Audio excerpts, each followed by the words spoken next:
नमो अरिहन्ताणं नमो सिद्धाणं नमो आयर्याणं नमो वज्रायाणं नमो लोये सौवसाहुणम्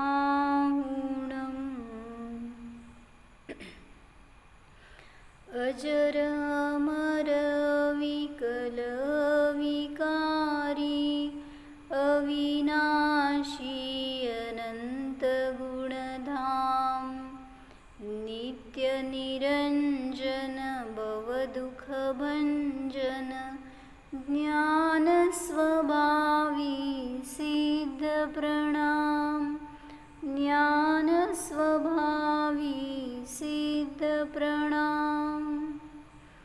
जय बोलो अनंतानंत सिद्ध परमेष्ठी भगवान की जय हो।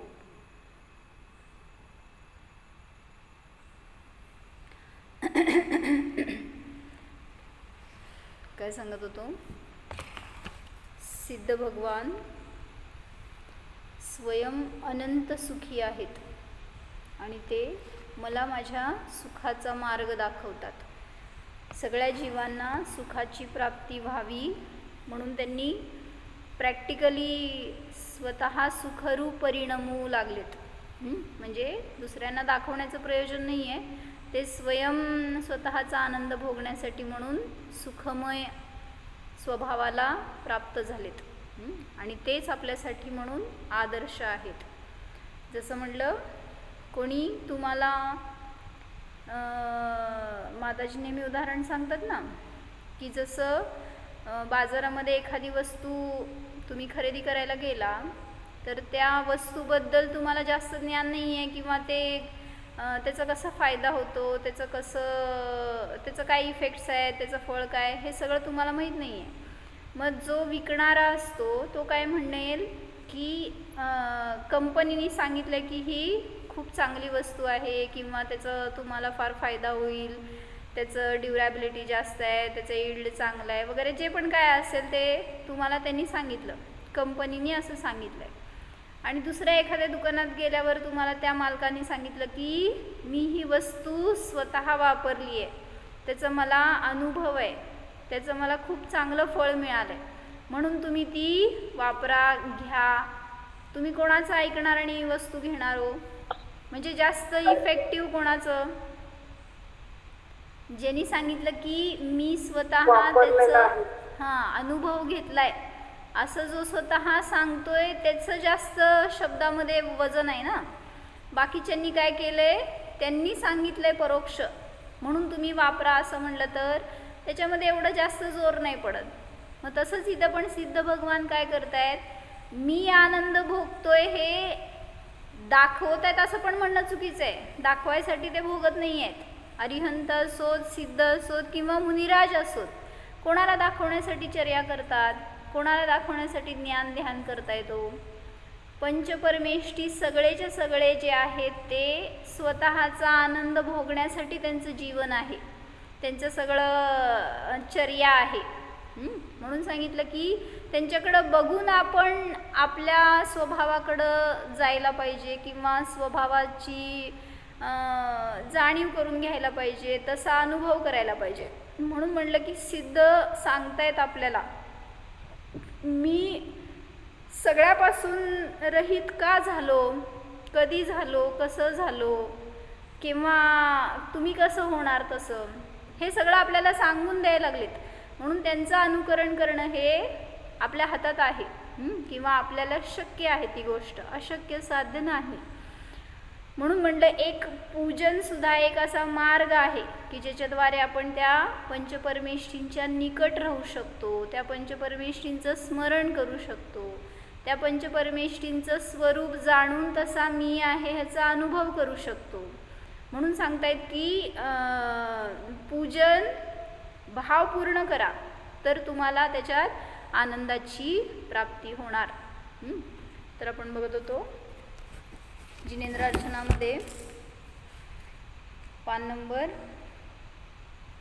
17 होतं ना, नाही 18 पानावर थोडंसं शेवटचं राहिलं होतं काल, त्याच्यावरचं थोडं वाचते। काय केले होते? पूजनाचे वेगवेगळे भेद केले होते. प्रस्तावनेमध्ये 18 पान आहे जिनेंद्र अर्चनामध्ये.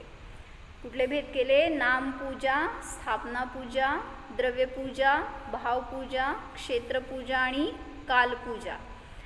तर त्याच्यामध्ये नाम, स्थापना, द्रव्य, भाव, क्षेत्रपर्यंत झालं होतं. काल प्रश्न काय विचारला होता तुम्हाला? तीर्थंकरों की पंचकल्याणक भूमि में स्थित तीर्थ क्षेत्रों की पूर्वोक्त प्रकार से पूजा करना क्षेत्र पूजा है. क्षेत्राला का पूज्य बनलं? ते क्षेत्र का पूज्य बनलं? क्षेत्रामध्ये काय विशेष? पण मग क्षेत्राला काय झालं? क्षेत्राला काय झालं? म्हणजे त्या क्षेत्राने काय केलं म्हणून त्याला तुम्ही पूजताय? त्या तीर्थक्षेत्राचे पण तुम्ही पूजन करता ना, समेत शिखरजीचं वगैरे असं. मग ते का करता? निर्वाण क्षेत्र म्हणून करतो. खरं ते त्या म्हणजे जे मुक्त झाले ते जीव, त्यांचा त्या क्षेत्राला स्पर्श झालाय म्हणून. म्हणजे काय म्हणलं? क्या विषय चल रहा है? यहाँ पे बता रहे पूजन के 6 भेद है. नाम पूजा, स्थापना पूजा, द्रव्य पूजा, भाव पूजा, क्षेत्र पूजा और काल पूजा. तो ऐसा प्रश्न आया था कि क्षेत्र क्यों पूज्य है? क्षेत्र को पूज्यता क्यों प्राप्त हो गई? तो आपका घर वो क्षेत्र पूज्य क्यों नहीं है? जहाँ पे आपका जन्म हुआ वो क्षेत्र क्यों पूज्य नहीं है?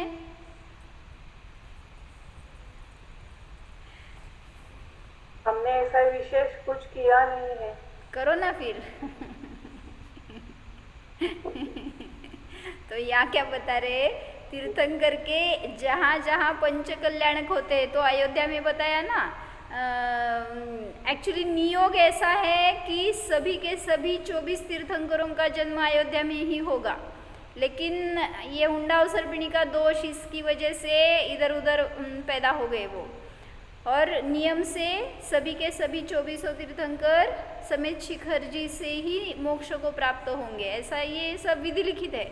लेकिन ये इस पंचम काल में ऐसा नहीं हुआ. 20 तीर्थंकर वहाँ से मोक्ष गए और 4 अलग अलग जगह से. क्यों? तो ये अवसर्पिणी का दोष है. ये बात छोड़ो. लेकिन मुझे क्या बताना था, जहाँ पर पंच कल्याणिक हुए तीर्थंकरों के, गर्भ कल्याणक, जन्म कल्याणक, तप कल्याणक, ज्ञान कल्याणक और मोक्ष कल्याणक, तो ये जहाँ ये 5 कल्याणक हुए, उन क्षेत्रों में पूज्यता क्यों आई? तो जिनके परिणाम पवित्र है, तो उन्होंने ऐसे पवित्र परिणामों से उस तीर्थंकर प्रकृति का बंध किया है. और उसकी वजह से वो बताया ना, जो भी तीर्थंकर का जीव है, तो जहाँ पर जन्म लेने वाला है वहाँ पर भी जन्म से पहले ही इतनी सारी क्या क्या वो विभूतियाँ प्राप्त हो जाती है वहाँ के जीवों को. मतलब अनुकूलता या वैभव, रत्नों की वृष्टि होती है. तो ये आपके जन्म के बाद नहीं हुई ना, तो क्यों हुई वहाँ पे? तो इंद्र आके वो करता है ना, देवलोक जो है वो पहले ही ऐसी अनुकूलता बनाते हैं कि वहाँ पे जब तीर्थंकर आएंगे, जन्म होगा उनका, तो वहाँ किसी भी प्रकार का दुख न हो किसी को भी, जिस क्षेत्र में उनका जन्म होगा. तो इसलिए क्षेत्र का भी महात्म्य आ गया उसमें, क्षेत्र को भी पवित्रता आ गई. या क्या बताया, क्षेत्र भी पूज्य हो गया. मतलब जहाँ पे उनका जन्म हुआ था, जहाँ पे केवल ज्ञान हुआ, जहाँ पे उनकी दिव्य ध्वनि प्रथम खिरी, या जहाँ से वो मोक्ष चले गए, सभी स्थानों का महत्व है, ऐसा बताया जाता है. या इथे सांगायला लागलेत की क्षेत्र पूजा का करायची. मग ते क्षेत्र पूजामध्ये आलं की तीर्थंकरांचे जिथं जिथं पंचकल्याणक झाले त्या भूमीमध्ये स्थित तीर्थक्षेत्रांची सुद्धा पूजा करणं म्हणजे क्षेत्रपूजा आहे. मग फक्त निर्वाण कल्याणिकच नाही, तर गर्भ कल्याणक, जन्म कल्याणक, ज्ञान कल्याणक, तप कल्याणक, ज्ञान कल्याणक आणि मोक्ष कल्याणक. सगळ्या प्रकारचे कल्याणक जिथं झाली तिथं पूजा करते तेव्हा हे सगळं मी अर्घ्य करून जन्माला म्हणजे पंचकल्याणकाला अर्घ्य ऐक ज्या ज्या स्थानी झाले हा, त्या त्या स्थानी हा. अर्घ्य वगैरे. हा म्हणजे पंचकल्याणकाला तर अर्घ्य चढवतो आपण, पण ते जिथं झालं ते क्षेत्र सुद्धा पूज्य झालं असं सांगतात. आपण फक्त निर्वाण क्षेत्राची पूजा करतो, पण ते पण पूजा. तसंच जहाँ जहाँ से जहाँ पर ये पांचों कल्याणक हो गए वहाँ पर उस क्षेत्र को भी पवित्रता प्राप्त हो गई, तो वो क्षेत्र भी पूज्य हो गया. उसकी पूजा यानी क्षेत्र पूजा बताया. अभी काल पूजा बता रहे हैं. तीर्थंकरों की पंचकल्याणक तिथियों के अनुसार पूजन करना तथा पर्व के दिनों में विशेष पूजाएं करना काल पूजा है. पेज नंबर 18 है. काल पूजा हां म्हणजे हे. हां काल पूजा म्हणजे विशिष्ट काळ, जो की आता असंच म्हणा की तिथं ज्या तीर्थंकरांचं ज्या काळामध्ये झालं ना पाचही कल्याणक, ते काळ सुद्धा मंगल म्हणलं गेलं. जैसे उस क्षेत्र को मंगल बताया, उस शरीर को मंगल बताया जिसमें उनका जन्म हो गया. सभी वस्तुएं, सभी द्रव्य, क्षेत्र, काल, भाव सभी को पूज्यता प्राप्त होती है. या जैसे बताया ना, अगर किसी जीव ने दीक्षा ले ली, अभी तीर्थंकरों का सब्जेक्ट थोड़ा सा साइड में रखते हैं. किसी व्यक्ति ने दीक्षा ले ली और उसका अंतिम समय चल रहा है समझो, तो उसकी संलेखना हो गई, तो जब तक वो मुनि दशा में या दीक्षित अवस्थे में थे शपकराज, तो उन्होंने जब अगर दीक्षा ली है तो आप उनको नमस्कार करेंगे, वो आपके लिए पूज्य हो गए, संयमी हो गए ना. लेकिन जब उनके शरीर में से जीव निकल गया तो आप उनको नमस्कार करेंगे या नहीं? थोड़ा सोच के उत्तर देना. बताओ क्यों?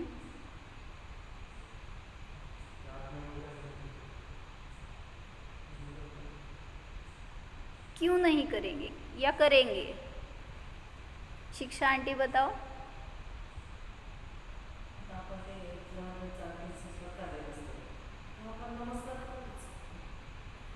अगर उनकी संलेखना चल रही है, वो दीक्षित अवस्था में है, तब तो पूज्य है ही, नो डाउट. उधर तो आप नमस्कार करेंगे ही. लेकिन मेरा प्रश्न है, जब उनका देह परिवर्तन हो गया, मतलब इस शरीर में से जीव निकल गया, अभी वहाँ पे सिर्फ देह है, तो वो पूज्य है या नहीं? उसको नमस्कार करेंगे या नहीं? आप किसको आंसर आता है बताओ.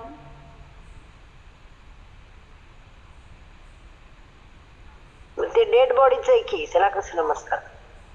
एकदा आपण नमस्कार करू शकतो ना, क्यों? म्हणजे ते त्या साधनेसाठी ते सहाय्यक झालेले आहे म्हणून.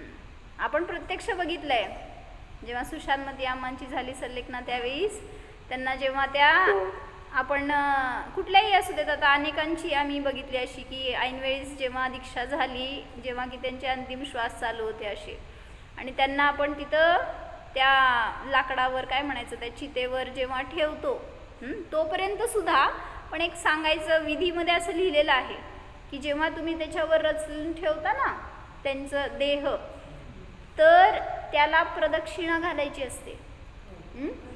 मग प्रदक्षिणा कोणाला घालतो? उगीच कोणाला पण घालायची असते का? मग प्रदक्षिणा घालून तिथं नमन सांगितलं, नमस्कार सांगितलंय त्यांना. का बरं?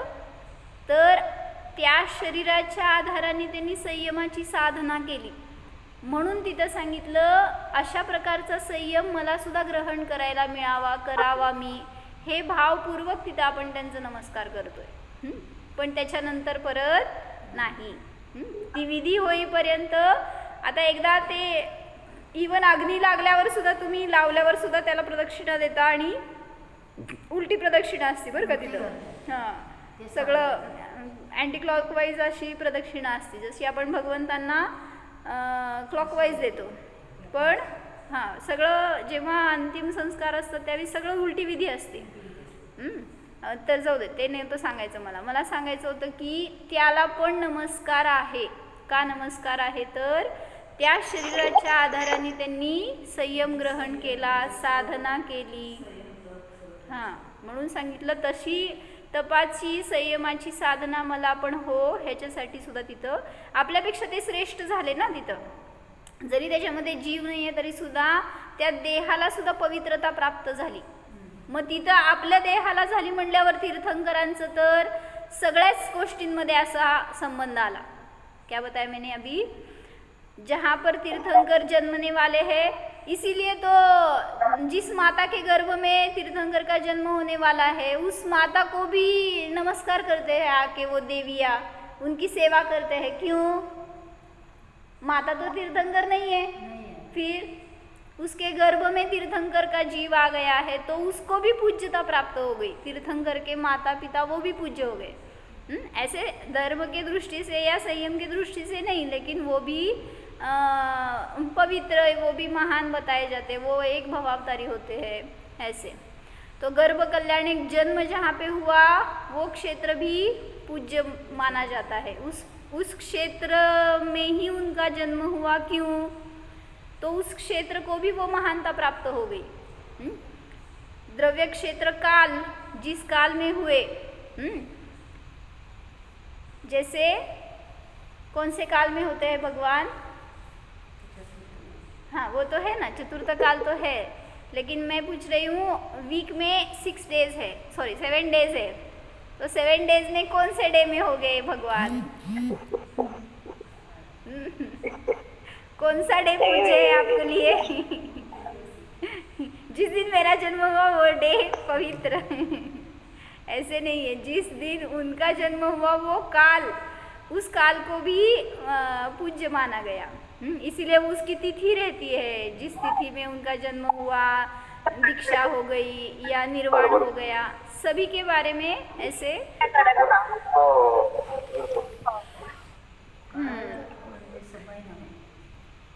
काल म्हणजे तिथी, समयच की येतात कुठल्या दिवशी, कुठल्या तिथीला, कुठल्या वेळ एवढं नाही समजत आता आपल्याला, कारण वेळ कुठं मिळते नाही मिळत. फक्त असं सांगतील की रात्रीच्या पहिल्या प्रहरी नाहीतर पहाटेच्या समयाला झाले असं सांगतील की, आणि तिथी सांगणार कुठल्या तिथीला त्यांचा जन्म झाला, दीक्षा झाली वगैरे. काय आपण महावीर भगवंतांचं मोक्ष कल्याणक ते पहाटे म्हणजे जे झाले ना, खरं आपण आता सूर्योदयानंतर करतो, खरं ते त्याच वेळेला करतात. त्याच वेळी झालं निर्वाण त्यांना. कधी झालं? जेव्हा न रात्र होती न दिवस होता, अशी ती मधली वेळ होती. त्यामुळं तोच, म्हणून म्हटलं ना, इकडं सूर्याची सोनेरी किरण उगवायला, इकडं भगवंतांना निर्वाण व्हायला गाठ झाली. म्हणून त्यावेळेस तिथं ते संधिकाळ होता म्हणा, तशा प्रकारचा दोन्हींचं मेळ होता. न रात्र होती न दिवस होता. म्हणून सूर्योदयाच्या टाईमला बरोबर त्याच टाईमला निर्वाण केलं जातं, निर्वाण कल्याणिक मनवलं जातं. ऐसा ही रहता है. सिर्फ आप महावीर के ही शिष्य है, इसलिए महावीर का ही निर्वाण कल्याण करते. 24 तीर्थंकरों का क्यों नहीं करते? करेंगे तो पाप लगेगा क्या? तो अभी ये त्यागी मुनि व्रती जो है वो सभी कल्याणकों के भक्ति बोलते हैं. उनका स्मरण करके, उनको नमस्कार करके सभी भक्ति का पाठ करते हैं. जिनका जब कल्याणिक, जो कल्याणिक है तब उनका वो. तो ऐसे हमें भी स्मरण करना चाहिए सबका. उसके निमित्त से हमारा उपयोग शुभ होता है, हमारा उपयोग अच्छे कार्यों में लग जाता है उतने टाइम में. तो क्या बता रहे थे? काल पूजा, तीर्थंकरों की पंच कल्याणक तिथियों के अनुसार पूजन करना तथा पर्व के दिनों में विशेष पूजाएं करना काल पूजा है. तीर्थंकरों के बारे में तो बताया, जो पंचकल्याणक की तिथियां है वो पूज्य है. उसके बाद जो पर्व तिथि है, जैसे अष्टानिका, दशलक्षण, अष्टमी, चतुर्दशी, ये जो पर्व तिथियां है उसमें भी वो भी काल पूज्य माना जाता है. उस पर्व तिथियों में भी पूजाएं करना यानी काल पूजा हो गया. क्यों करते हैं पर्व तिथि में पूजन? उसको पवित्र क्यों माना गया? वो काल पूज्य क्यों माना गया? तुम्ही का करता? अष्टमीलाच एक आसन करता, उपवास करता, साधना करता, अष्टमी चतुर्दशी, ऐसा क्यों? ते अनाथी निधन पर्व आहेत ना, अजून आणि त्या दिवशी असं विशिष्ट प्रकाराचं हे असते की ते सागराचे भरती ओहोटीचं त्यांनी उदाहरण दिलेत ना, त्यामुळे आपले परिणाम तसे व्हायला ते त्याचं कनेक्शन असं आहे म्हणतात. म्हणून काय सांगितलं? अमावस्या आणि पौर्णिमा असतात त्या दरम्यान काय होत असतं? चंद्र जात आहे आणि चंद्र येत आहे, सांगू नको. काय सांगायचं आहे? अमावस्याला आणि पौर्णिमेला काय होत आहे? ते सांगू नको म्हणाले. समुद्रात काय होतंय?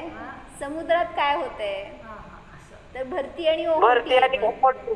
हा, तर त्याचं तुमच्याशी काय रिलेशन? तुम्ही तर समुद्रात राहत नाही. त्या समुद्राच्या मध्ये वाढू दे पाणी, नाही तर कमी होते, तुम्हाला काय फरक पडणार आहे हो? तर तो एक काळ सांगितला तसा की म्हणून तिथं स्वाध्याय करण्यासाठी सुद्धा त्या काळाला रेस्ट्रिक्ट केलेलं जातं. पौर्णिमेला, अमावस्याला, चतुर्दशीला वगैरे असे सिद्धांत ग्रंथ वाचले जात नाहीत. म्हणजे कशासाठी? तर तिथं समुद्रामध्ये जे काय वायू आहे ना, तर तो वायू उसळला तर भरती येते, किंवा ते कमी झालं तर ओहोटी येते. मग ते सगळं चंद्रांच्या कलावर पण अवलंबून असतं. चंद्राच्या कला जशा वाढत जाणार आहेत तसं भरती येत जाते. आणि मग शेवटी पौर्णिमेच्या दिवशी पूर्ण भरती येते. आणि जेव्हा चंद्राच्या कला कमी होत जातात तर त्याच्यानुसार त्या ओहोटी सुरू होते असं. तर तो दिवस चतुर्दशी असू दे, अमावस्या पौर्णिमा असू दे, तर त्या दिवसामध्ये म्हणून सांगितलं तुम्ही भरपूर ध्यान पूजन करा. पण स्वाध्याय आधी करायला गेला तर कदाचित तुम्हाला काहीतरी चुकीचा अर्थग्रहण होऊ नये. कारण तिथं कलुषितता असते वातावरणाची, किंवा काय असं तुमचे परिणाम विचलित होऊ शकतात असं वगैरे. जसं संधी काळाचा आपण नियम पाळतो तशा प्रकाराने हे सुद्धा पर्वतिथींमध्ये अधिक पूजन ध्यान करण्यासाठी म्हणून तिथं त्या तिथी राखीव ठेवल्या जातात. आणि तिथं सांगितलं दुसरं कारण, वहाँ पे अकृत्रिम जिनालय में जाके वो देवगण क्या करते हैं? अहर्निश पूजन करते हैं इन पर्वतिथियों में. जैसे अष्टानिका में, नंदीश्वर द्वीप में जाके चारों दिशाओं में जो जिना चैत्यालय है वहाँ पे जाके वो देव चारों प्रहर पूजा करते हैं. चारों दिशाओं में क्या बोलते? बरोबर बोलले ना मी? अहर्निश समझ लो. हाँ, दिन रात सब, वहाँ पे दिन और रात ऐसा भेद ही नहीं है. तो इसका एक प्रकरण लेना था मुझे आज कि ये हो गया ना. जिन पूजा में अंतरंग भावों की ही प्रधानता है, क्योंकि वीतरागी होने से भगवान को तो पूजा से कोई प्रयोजन ही नहीं है. आप पूजा कर रहे हैं, किस लिए कर रहे हैं? भगवान को खुश करने के लिए. भगवान क्या देने वाले हैं आपको? क्यों किया आज पूजन आपने? प्रक्षाल क्यों किया? केला की त्यांनी आज? बघ, तुझ्याकडेच बघतात सगळेजण. का केला? सगळ्यांनी सांगितलं मला आज पारस पूजा केली, पारस पूजा केली. मग क्यों किया आज पूजन? चांगलं वाटतंय, त्यांनी माझ्यावर प्रसन्न व्हावं, मला काहीतरी चांगलं फळ द्यावं. कशासाठी? त्यांचे भाव झाले म्हणून. तो परिणामों की पवित्रता के लिए आप पहले ही बोलते ना, वो परिणामों की क्या होगा का? परिणामों की स्वच्छता के निमित्त जिनबिंब, इसीलिए मैं निरखता इनमें निज प्रतिबिंब. म्हणजे मतलब परिणामों की स्वच्छता के लिए किया जाता है प्रक्षाल, पूजन, स्वाध्याय, ध्यान. सभी के पीछे यही उद्देश्य होना चाहिए, परिणामों की स्वच्छता, विशुद्धि, उसमें आनंद आना चाहिए, यही उद्देश्य. तो वहाँ पे भगवान को खुश करने के लिए नहीं तो स्वयं खुश होने के लिए पूजन करते हैं. तो यही बताया यहाँ पे, वीतरागी होने से भगवान को पूजा से कोई प्रयोजन नहीं है. आप कैसे भी पूजन करो, कभी करो न करो, ज़्यादा देर करो, हंस के करो, रो के करो, कैसे भी ज़बरदस्ती करो. जबरदस्ती नाही ना, जबरदस्ती केलं तरी सुद्धा भगवान काय रुष्ट होणार नाहीत आणि आनंदाने केलं म्हणून भगवान तुष्ट होणार नाहीत. तो भगवान को उससे कोई प्रयोजन नहीं है. पूजक के जैसे परिणाम होंगे तदनुसार ही उसे फल की प्राप्ति होती है. इसलिए आप जब भी पूजन करेंगे ना, इतने आनंद से करो, उतना ही टाइम है आपके पास जितना आप वहाँ पे है, भगवान के नज़दीक है, तो इतनी विशुद्धि होनी चाहिए, इतना आनंद आना चाहिए. उस टाइम पे जो आपके परिणाम विशुद्ध होंगे ना, उसका फल आपको क्या बोलते हैं, साता का इतना आश्रव बंद होगा जो इतर कार्य करते टाइम पे नहीं होगा. मतलब अन्य कार्य करते टाइम पे आपको, भले ही आप दान देंगे या कोई भी स्वाध्याय आदि करेंगे, उससे ज़्यादा जब आप भगवान के निकट रहते हैं तो एक कनेक्शन हो गया ना भगवान के बीच में और हम में. तो उनका जैसा स्वरूप है वैसा मेरा है, ऐसा जानने के लिए आपको बहुत चांस है वहाँ पे. तो इसीलिए जब तक वहाँ पे है ना, बहुत उनके साथ एक में होके आनंद लो. तो उसकी वजह से आपको वैसा आनंद कहीं पर अन्य जगह नहीं मिलेगा. तो उस आनंद को उसका आनंद का भोग लो, जितना ले सकते हो उतना. ठीक है, तो मुझे क्या प्रकरण लेना था अभी? द्रव्य पूजा के साथ भाव पूजा ना. हाँ, द्रव्य पूजा तो बताया ना कल ही. द्रव्य पूजा तो हर लोग करते हैं. मतलब थाली में से द्रव्य उठाकर उधर रखना, इसको द्रव्य पूजा नहीं बोला. जहाँ पर भाव जोड़े गए हैं उसी को ही द्रव्य पूजा बोलते हैं. अन्यथा उसको क्या बोलेंगे? द्रव्य यहाँ का वहाँ रखना. जैसे एक उदाहरण दिया था उन्होंने, आपने क्या किया, भोजन थाली में रखा था, और उसको उठा के आपने उस थाली में से इस थाली में रखा. क्या फर्क हो गया? कुछ नहीं. क्या हो गया? काय म्हणले मी? भाव नहीं है तो सिर्फ वो स्थलांतर हो गया. हाँ, मतलब उस जड़ वस्तु में से वो भोजन इस जड़ वस्तु में आ गया. तुम्हें क्या फायदा हुआ? अभी मुझे किसी ने प्रश्न पूछा था कि जो सेल्स रहते ना, WBCs, RBCs आपके शरीर में, तो आप उसकी वजह से जीवित हो या नहीं हो? विचार करके उत्तर देना, ऐसे फटक से नहीं. विद्वान लोग होते हैं ना, वो विचार करके उत्तर देते हैं. क्या बोला? व्यवहाराने हो, निश्चयाने नाही. सावधान आहे. राईट, बरोबर. हाँ, मतलब मुझे क्या बताना था, जिसके शरीर में योग्य WBCs है, RBCs है, उनको मरण नहीं आता क्या? और जिनको कम है वो जीते नहीं है क्या? मतलब जीवन मरण उस पर डिपेंड नहीं है. आपने जितना आयु कर्म बांधा है, जितनी निरोग दशा आपके कर्म के उदय के निमित्त से मिलने वाली है, तो मिलने ही वाली है उतनी. किस लिए बता रही थी मैं?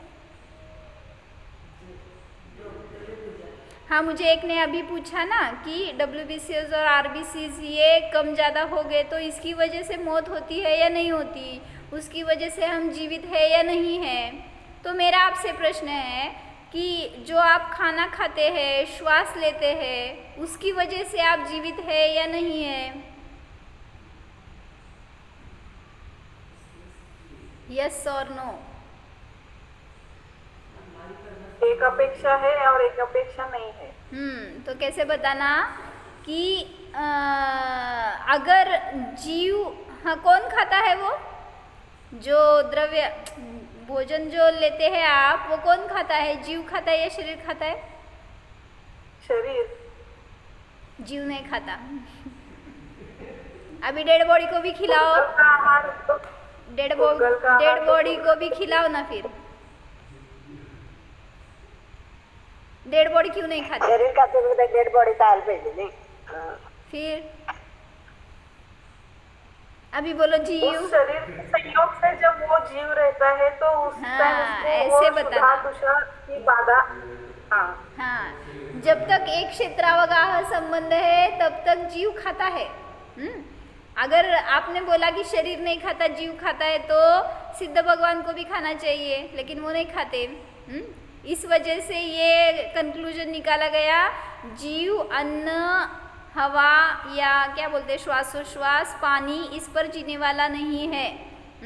या आपके ये जो बताया ना अभी आरबीसी डब्ल्यूबीसीज या इस शरीर की स्वस्थ दशा, इन किसी भी कंडीशंस पर जीने वाला नहीं है जीव. किस पर जीने वाला है? जीवत्व शक्ति पर. हाँ, अपने. उसका चैतन्य स्वभाव है, उसकी वजह से ही जीने वाला है, उसके ऊपर ही जीता है. और व्यवहार में जब तक आयु कर्म है तब तक वो निमित्त है, तो तब तक जिएगा ही. कहीं पर भी जाओ कहीं पर भी रहो. तो एक उदाहरण बताया था ना. 10 प्राणावर. हां, 10 प्राणावर. व्यवहाराने 10 प्राणांवर जगतो. तर एक उदाहरण काय सांगितलं होतं की मागे एकदा घेतलं होतं बहुतेक आपण, कोणीतरी काय म्हणायचं, गिर्यारोहक असतात ना, काय म्हणायचं त्याला, काय म्हणतात गिर्यारोहकला, काय म्हणायचं असतं काव्या सांगा, मराठी झालं की. एअर क्लासचे काय करतात ना ते. नाही नाही, तसलं पहाडावरनं चढत जायचं वर, काय म्हणायचं ते, बरं समजून घ्या. माउंटेनियर्स किंवा ट्रेकिंग करतात ते. हां. माउंटेनियर्स. हां, समजलं ना तुम्हाला, ठीक आहे. तर असं करत जाणारी एक टीम होती आणि ते गेले होते कुठंतरी बर्फाळ प्रदेशामध्ये, कुठल्या तरी पहाडावर चढण्यासाठी. म्हणून खूप उंच पहाड होतं आणि खूप दिवसासाठी त्यांना ते करावं लागणार होतं ट्रेकिंग. आणि तिथं मायनस टेम्परेचर, सगळी प्रतिकूलता अशी होती, पण सगळ्यांची तयारी की जायचंच. आणि ते निघाले सगळे एकत्र, कॅम्प त्यांचं. आणि जात असताना काय झालं, एक पॉईंट होतं, तिथंपर्यंत गेल्यावर अनेकांचं ऑक्सिजन संपलं. कारण ते त्याच्या वर पुढं जायचं म्हटल्यावर चान्सच नव्हतं. मग काहीतरी एक दोघांकडंच राहिलेलं ऑक्सिजन होतं म्हटल्यावर बाकीचे सगळे उतरले खाली आणि 2 जणच चढत राहिले वर. पण त्यांच्यातल्या सुद्धा एकाचं ऑक्सिजन संपत आलं आणि दुसऱ्याकडंच राहिलं होतं. आणि मग प्रश्न पडला आता पोचायला वर, काय म्हणायचं ते एव्हरेस्ट क्लाइंब करायला शेवटचं पॉईंट राहिलं होतं, तेवढंच फक्त जायचं शेष होतं. पोचलं की आपलं सक्सेस मिळणार म्हटल्यावर दोघांची धडपड होती की कसं पण असेल का जायचंच. पण ज्याचं ऑक्सिजन संपत आलं होतं त्याला प्रश्न होता आणि दुसऱ्याला त्याला द्यायचं नव्हतं, कारण तो पोचायचा होता वर अजून. त्यामुळं काय झालं, एका ठिकाणी अजून चालू होतं त्यांच्या दोघांचं पण, आणि एका ठिकाणी काय झालं की कडा होत्या अशा, काय म्हणतात त्याला, पर्वताचे बर्फाचे असे कडा असतात ना, तर त्या कड्याच्या जवळ गेले तर मध्यभागी एके ठिकाणी पोकळ जागा होती, जिथं की ते बर्फ काय विरघळलं असेल किंवा तिथं असं खूप खोल दरी तयार झाली होती. धनश्री काकी कुठं, हां पर्वतावरच सगळ्या साईडनी बर्फ होतं, पण कुठंतरी मध्ये आधी असं राहते ना जागा पोकळ, तर तिथं दरी होती, दरी टाईप असं एकदम. त्यांच्याजवळ होतं सगळं दोरी वगैरे, पण तरीसुद्धा जर त्याच्यात पडलं तर बाहेर येणं फार मुश्किल, आणि त्यात ऑक्सिजन संपत आलं होतं. आणि काय झालं, अचानक त्या 2 पैकी एकाचा पाय घसरला आणि तो घसरत खाली जाऊ लागला. मग आता दोरी दोघांना बांधली होती, एकच दोरी होती, आणि मग ती दोरीनी तो खाली सटकला म्हटल्यावर हा आता त्या दोरीनी जर धरला तर तो पण पडणार. पण ऑक्सिजन कोणाकडं होतं, तो खाली गेला ना त्याच्याकडं होतं. मग वरच्याकडं वर चढाव का नको आता, त्यामुळं त्याला वाचवावं का नाही वाचवावं असा प्रश्न आहे. तर त्यांनी प्रयत्न केला की त्याला वर घेण्याचा. अनेक प्रयत्नांनी ते करत करत शेवटी दोघं पण पडले तिथंच खाली. आणि आता तिथून रस्ता काढायचा पण महान प्रश्न होता. आणि मग रस्ता काढत पुढं सरकले तर कुठं त्यांना जायचं होतं त्याच्या दुसरीकडेच गेले. आणि मग असे सांगितलं त्यांनी त्या बर्फाच्या प्रदेशामध्ये 1-2 नाही तर त्यांच्याजवळचं सगळं अन्न पण संपलं होतं जवळपास. आणि बर्फाच्या तिथं काय मिळणार, न फळं न झाडं न काय खायला चान्स काहीच नाही. आणि सगळे निर्मनुष्य होतं ते. आणि त्यांनी सगळ्या रीतीने प्रयत्न करून बघितले पण कोण मिळत नाही. म्हटल्यावर आता कसं तरी करून कॅम्पमध्ये परत जायचं हा विचार. खाली घसरले होते ना, आता वर जायचं तर चान्सच राहिला नाही. मग ते कसं कॅम्पला पोहोचायचं ह्याच्यासाठी त्यांचं मार्ग शोधायचं काम चाललं होतं पण त्यांना मार्गच मिळत नव्हता. तर त्यांनी सांगितलं त्या तशा अवस्थेमध्ये त्यांनी 27 दिवस काढले. त्यांच्याकडं पाणी नव्हतं, खाण्यापिण्याचे साधन नव्हतं, इवन ऑक्सिजनसुद्धा संपत आलेला अशा अवस्थेमध्ये. कसं जगल्या हो जीव सांगा मला. काहीतरी एक स्टोरी बुक आहे वाटतं ती तसली, त्याच्यावर लिहिलेलं. हां, म्हणजे सांगायचं म्हणून की शेवटी आला का नाही आयुकर्मावर. नाहीतर एवढा वेळ काय चाललं होतं, अन्न पाण्यावर जगतो, श्वासोश्वासावर जगतो.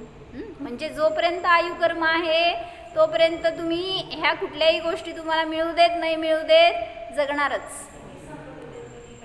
हां, आयुकर्म आहे तोपर्यंत जीव जगतो. पण जर आयुकर्म संपत आलं असेल तर सगळी अनुकूलता असली तरी सुद्धा जीव मरतो. भूक लागती की लागली नाही असं नाही. 1-2 दिवसाचा नव्हता प्रश्न, किती दिवस म्हणले ना, 25-27 दिवस कसे काढले.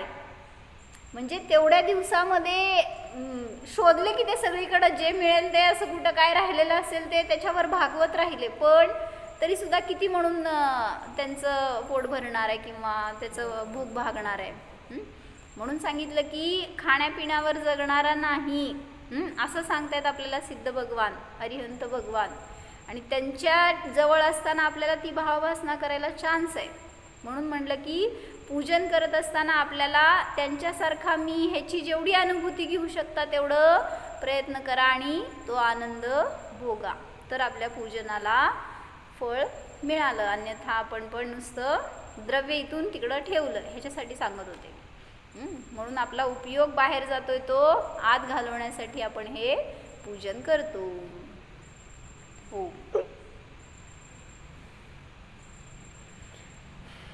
जाणा.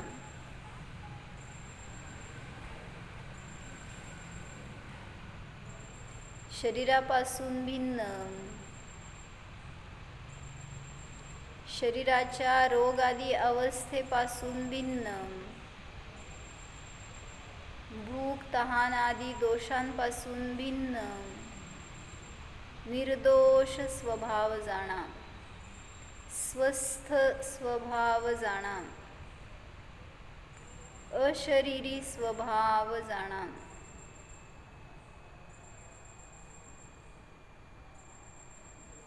हा मी आत्मा अन्न पाण्यावर जगणारा नाहीच निर्णय करा.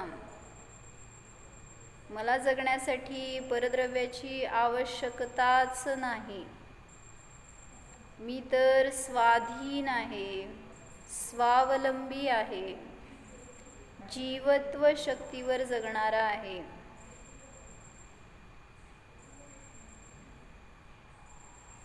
चैतन्य चैतन्य स्वरूपोऽहम्,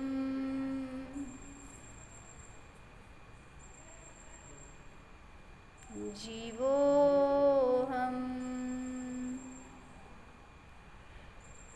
ओम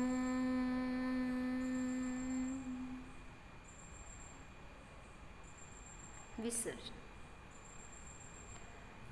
नमो हरि.